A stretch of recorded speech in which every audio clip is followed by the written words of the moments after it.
Time travel. The myth says, hop in a machine and poof, yesterday. But physics, it whispers, you're already time traveling, just forward. Hi, I'm chasing a question. Is time travel possible for humans in the future? First, the easy win. Special relativity says if I move fast, really fast, my time slows compared to yours. Ride a near-light rocket, come back, and Earth has aged years while I've aged months. That's future travel. Real, tested. GPS needs it to work. Gravity does it too. Clocks run slower, deeper in gravity. Live on a mountain, you age a tick faster than in a valley. Tiny, but measurable. So future time travel? Yes, one way, by speed. Gravity. Now the spicy part, the past. Myths love paradoxes. Grandfather paradox, the butterfly effect, fixed timelines. Physics offers loopholes, but they're demanding.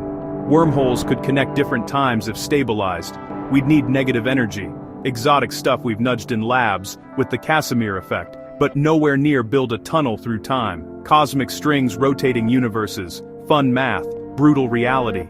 They'd require conditions the universe doesn't seem to provide, at least not to engineers like me. What about faster than light?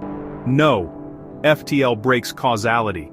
In relativity, going faster than light can look like going backward in time for someone else. That's why nature's speed limit matters. Could paradoxes be impossible by rule?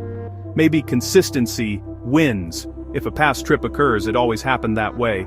No contradictions. Or the universe branches, many worlds style. Both ideas fit some interpretations of physics, but we don't have proof.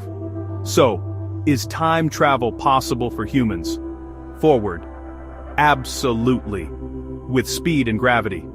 Backward. Only in theories that the universe hasn't signed off on. Until then, we keep moving. 1 second per second. Thanks for watching.